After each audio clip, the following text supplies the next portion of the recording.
First of all, I'd like to thank our chairperson for the lovely words that he has said, and I also truly believe that there is a purpose, and I can assure you that we are trying our best and will continue to do our best to ensure that we can take Meghalaya to a new level.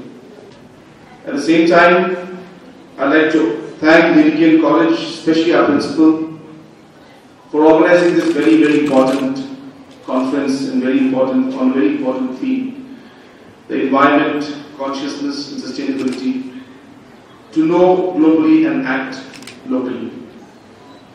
You know, this reminds me of what John F. Kennedy had said about ask not what your country can do for you, but what you can do for your country.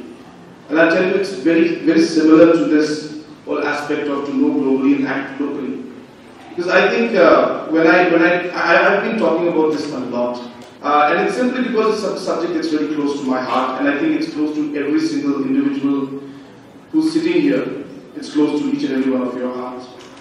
I think that is really the theme also underlying what this really, this whole entire conference that is there about acting locally. At the end of the day, no matter how many policies we make, no matter how many plans we make, no matter how many acts come out, it is only when there is going to be a participation at individual level, and when conscious citizens and responsible citizens start to connect and start to own things, start to feel that yes, it is my responsibility to make a difference. It is only then will we see a change. So you can make a difference by your actions, and I think, and I really hope that this conference in the next 2 days will really talk about the responsibility that you as a citizen has towards ensuring that the environment is protected and we leave something better for the future generation. So we have come out with a Council on Climate Change, and this council has been formed specifically to look into issues that we are going to discuss about today. And we really discussed about all the aspects of what this council should look into, how it should create different policies, how it should, please give us the idea so that the government can take it up, how it should involve different agencies to ensure that these objectives that we have in mind are really met. Number one was talking about a green economy and a green business. And then it sounds really cliche in one way. We always talk green, but what is this green? So we talked about green business. And by that, I think one example is something that our principal has given regarding recycling of paper. And she mentioned about how you're already doing it in this in the college out here. So we as a government also, we have come out with a concept called 3 R's, which is reduce what you take, reuse what you can, and recycle also what you can. And let me tell you, I've also started using recycled paper in the Chief Minister's office and all the concerned departments that are handled by me. So that is the act locally part also, which I want to stress on. So we talked about this green business. So these are the kind of things that we can do. There is a demand today in this entire country and in the state also for businesses that can be green. We saw, in fact, that day the chairperson, Sangma, she brought a plastic bag made of tapioca. So that plastic bag is totally biodegradable. And as soon as you put it in water or wash it in water and leave it there for soaked in for a very long time, it simply dissolves in the water.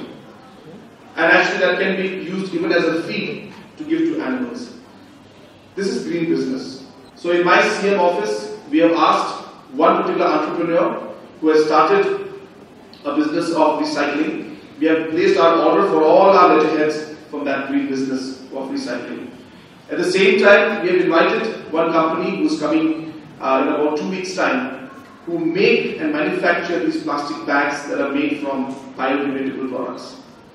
You must be noticing, I have noticed it myself. I go to so many tourist locations. I really, I'm very passionate about tourism and trying to promote tourism in our state. Many locations, and almost all the locations I went to, we could not find proper toilets for the tourists. And so I have spoken to one company that has bio toilets, and basically it's simply all the waste that comes out of it, it converts it into just simple water. And of course water which is rich for the soil, and then water can be put into the soil and does not create any odor, it's odorless. So these are just some ideas I'm talking about. So therefore I think the reason I'm linking this to my speech is because what I heard Mr. C.P. Marak as he was mentioning, that there is always a feeling that economic business cannot go along with environment. There's always a feeling that when there's economics, when there's business, if somebody opens up an industry, it will damage the economy, the environment in some way. But that is not true always. So there can be a lot of economic activities that will actually support, and supplement this entire environmental fight that we all are doing today. Create opportunities in these green businesses, and at the same time it will ensure that we become more aware about the harmful effects of the other businesses which might not be as green as we want it. Another issue we were discussing which really concerns, I think, all of us is really about food adulteration. And today I'll tell you there are very less mechanisms. I think what Mr. C.P. Marak mentioned about environmental security, I think that should include even a part of food security in terms of whether the quality of the food that we're eating is actually proper or not. And the saddest part is today the whole country is suffering with this issue of food quality and security. We need to do studies about Meghalaya also, about the vegetables that come from outside, about the food that is here within. I think it's necessary also. So there's a huge area of concern for us as a government on the quality of food that is going into the citizens' bodies, and because obviously if the food is not good, it is going to affect our health. Another important point I think which Mr. C.P. Marak had mentioned is regarding the community participation. And yes, I think we have almost 77% of forest cover, and a lot of credit for this goes to the local people and the local communities, the headmen, the clans. So those who actually own these reserve forests that are or community forests, who own the community forest. And I think that is a very critical part.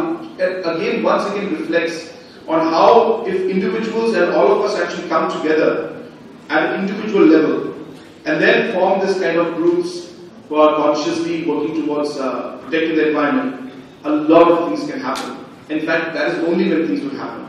And again, I must tell you, we are already working in this line. We have talked to some organizations. It's in a very nascent stage, but I can just tell you because it's an idea that's coming up, is that we really want to take some women's groups, self-help groups throughout the state and connect with them and give them machines, sewing machines, so that they can manufacture the bags which we would want to distribute throughout the state at a very nominal rate. And we would encourage and policies would be created to ensure that the shops would then again, like we would tell you or any other places, they ask you, are you okay paying 5 rupees more to get a bag of cloth and not plastic? And you'll find a lot of people saying, sure, 5 rupees I'll pay because you're only buying a product of 10,000 rupees or 2,000 rupees. I want to tell you about 2-3 programs that we started in our state policy, which we are trying to ensure that it covers as many students and schools and colleges and government offices as possible. One thing I have been asking every student that who I meet, I ask them that, all of you know that you need oxygen to live, right? So when you need oxygen to live, I just ask a very simple question, that where do you get the oxygen from? And obviously everybody replies back to me saying we get it from the trees. But then the tough question comes in when I ask them that which tree gives you the oxygen that you breathe? And obviously nobody can answer, because you don't know which tree is giving your oxygen to you. So what we have started a concept in the government is we have said one person, one tree. And the idea of this program really is to be able to identify that this is the tree that gives my quota of oxygen which I need to live. So therefore, why don't you take responsibility of the tree that's giving the oxygen to you? And I think if every citizen, the 33 lakh citizens that we have in our state, if each one takes up responsibility and says, this is my tree, this is the tree that gives oxygen to me and I will take care of it, I think we will see a complete, we'll start seeing a change in the mindset. And the reason why I'm really keen to push this program forward is because it really creates a sense of ownership in each one of you, in each one of us. Because then you start owning that tree. You believe that the tree is yours because that tree gives you the oxygen to live. And that ownership sense then goes into everything. It goes into the rivers because you know that the rivers, that is the river that gives water to you. It's your responsibility to keep it clean. That sense of ownership can go into everything, even government buildings. Tomorrow you will not wipe the line on that, on that MSCP post, or you won't wipe the line on that government building because you know that is your building. It may be owned by the government, but it is yours. And I think that sense of ownership is something that I have felt that a lot of us don't have, including myself. I'm not saying that I'm great. I myself don't have it, And I think it's so important to feel that you own this tree, you own the rivers, you own this building, because that's when you'll respect it, and that's when you will maintain it, and that's when you will ensure that it continues. And I think if this sense of ownership and responsibility comes in, I'll tell you, that is the only time that we can make sure that environment aspects start changing. I was very happy when I heard the Hon'ble, our principal, talking about the different action plans that this college is taking regarding the recycling of the water, regarding the recycling of the waste in terms of the paper, the solar energy. Let me tell you, we have also started the CM office. I want the CM office to be on total renewable energy, and we hope that within this year we'll be able to convert a lot of the government offices also under solar energy. Not only that, on Saturdays, Sundays, our schools, our offices are closed, the colleges will be closed. We want to start this concept of something called net metering. I don't know if some of you know, obviously. The students might not know. But a net metering concept is very simple. That whenever you have excess energy that you're producing from the solar, that energy will go back into the grid.